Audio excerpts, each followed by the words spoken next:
NDA मध्ये येतो अशी एक चर्चा आहे. 7 भेटी झाल्या त्यांच्या पंतप्रधानांसह अनेक बड्या नेत्यांच्या. हे आता मला वाटतं आमचा सचिन आहे आमदार, त्यालाच विचारावं लागेल.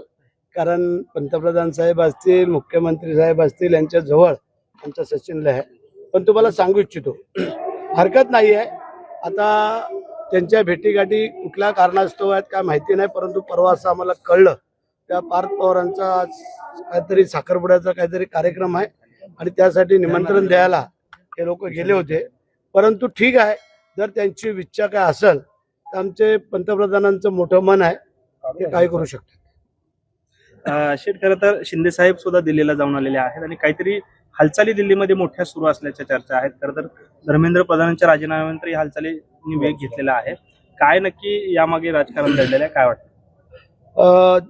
ज्या वेळेला आम्ही महायुतीमध्ये कोणी जरी काय अडचणीत असलो काय असलो, तेव्हा आमचं एकमेकाचं कर्तव्य आहे की बाबा तिथं जाऊन आमची काय कुठं मदत लागते का, काय जरूर लागते का, काय करायचं आहे, हे एकमेकाचं संभाषण होणं गरजेचं आहे.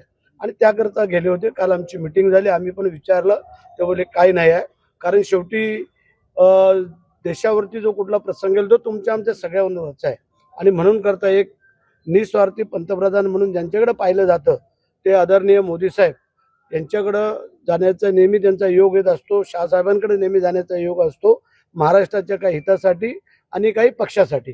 त्याच्यामुळे कदाचित ते त्यावेळेला गेले असते. केंद्रात मंत्रिपदांची आणखी एक ऑफर आपल्याला आली अशी एक चर्चा आहे. चर्चा आम्ही पण ऐकतोय, परंतु ज्या वेळेला होईल त्यावेळेला खरं आहे ते. कारण चर्चा मागच्या 17 तारखेलाच होणार होती, परंतु काही कारणास्तव ती पुढे गेलेली आहे. कदाचित अधिवेशन संपल्यावरती ही चर्चा पूर्ण होईल असं मला वाटतं. आपण असं म्हणालो होतं की देवेंद्र फडणवीस साहेब जर का केंद्रात गेले तर पुन्हा मुख्यमंत्री एकनाथ शिंदे साहेबांना करावं.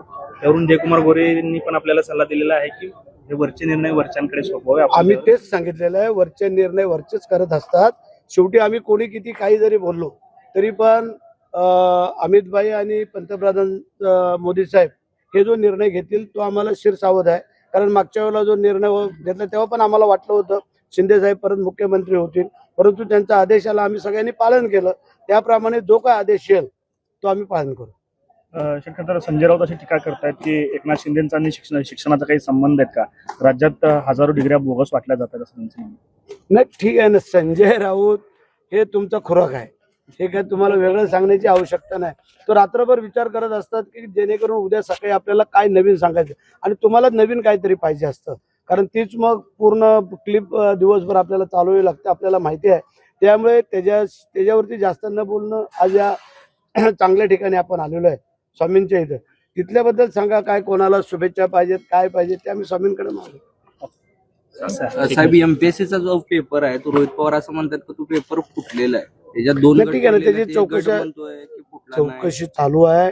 ज्यांना कोणाला पकडलेल्या आहेत ते आपल्याला माहिती आहे. स्वतः मुख्यमंत्र्यांनी जातीने लक्ष घातलेलं आहे आणि जे काय दूध का दूध पाणी का पाणी होऊन जाईल.